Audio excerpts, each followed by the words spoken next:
Good morning mga day, this is Basu, Denyang Vlogger, a day in my life as a content creator at age of 12. Kaya naman mapapasabi ka na lang talaga dito ng ay for the go!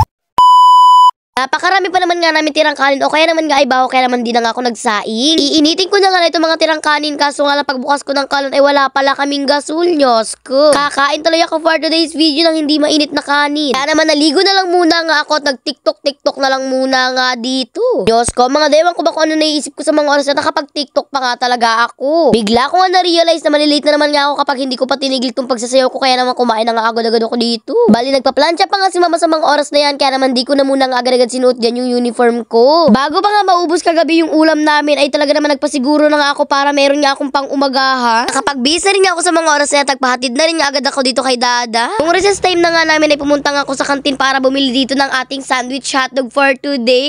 At tumaas rin naman kami dito sa classroom. Paano ba naman dito nga namin tumumukbangin? Ayun, ayaw kasi namin kumakain sa public. Nakakaya kumain sa public baka kasi makita nila yung big bite namin. Char. At ito naman nga yung aking kaganapan nung lunchtime ko. Lunchtime pala namin.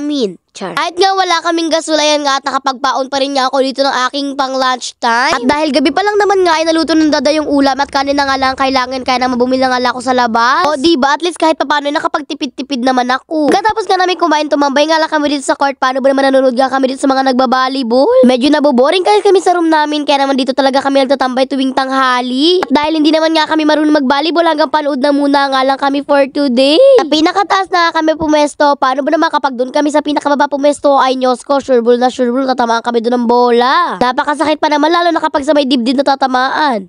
Uy, sana all may dibdib. At nung uwian naman nga namin, hinintay nga namin dito sa Irish na malakang pinto. Wala na kasi dito ibang kasama sa taas kaya naman ayan nga sinamahan na nga lang talaga namin. Lumabas na muna nga ako sa mga oras na to para nga bumili ng paho. Ewan ko ba pero ang cravings ko nga for today's video ay paho, biglaan lang to. Hoy, anong biglaan? At dahil bawal nga ako na matamis at malamig, eh paho na nga lang yung binili ko.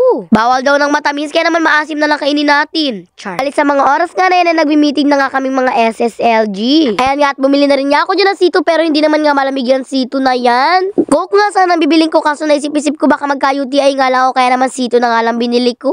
Bali, meron nga po pala kaming practice for today's video kaya naman ayan nga tagre-ready na nga kami dito. Tamang pakyut na muna nga raw kami dito sa camera bago mag-practice. As practice na nga lang namin ito, buti na nga lang ay medyo natutuom-tuom na nga namin yung step. Kaso minsan talaga ay medyo nalulutang-lutang lang talaga kami at nahuhuli. Bali, pagkatapos naman nga namin pumractice ay uuwi na rin nga kami sa mga oras na yan. O diba, gabi na. Mag-aalas 6 na nga ng mga oras na yan, kaya naman hinihintay ko na nga lang yung mga kasabay ko pagpunta sa crossing. Kahit gabi na nga ako umuwi, basta mga SSL dyan kasama ko ay hindi naman nga ako natatakot. Nagkanya-kanya na nga kami, paano ba naman dumating na nga yung sundo nila? Hindi naman kami lahat may sundo, yung iba nga ay nag-commute na rin. Susunduin ako ng Dada for today's video, kaya naman hinintay ko na nga lang si Dada dito sa may crossing. At nang makarating na nga si Dada, ayan nga at bumiyahe na rin nga agad-agad kami. Bago nga umuwi sa bahay, nga at bumili na muna nga si Dada ng aking pang-ulam bukas. Akaro kasi makalimutan niya pa, Diyos ko. Ayan nga, at nang makabili na nga kami, ay umuwi naman na rin nga agad-agad kami. Pagka-uwi ko naman nga, ay nagbihis nga lang ako ng damit at kumain na rin nga ako. Paano ba naman gutom na nga ang person? Sabi nga ni Mama, at dahil gabi na nga raw ang aming ulam nga rin for today's video ay gabi. Kaya naman nga ay gulay na natong. Kapag talaga nakarating na ako sa bahay, hindi talaga mawawala pakikipagchismisan kay Mama. Nakwento ko talaga kung ano mga nangyari kanina sa buhay ko nung nasa school pa ako. Siyempre, para inform siya. Huy, grabe naman yan. Bali, patapos na rin nga po pala ang ating video. Kaya naman, wag niyo kakalimutan na mag-like, follow, comment, share, subscribe sa page namin. Yun lang, salamat po ba and God bless. Muwa!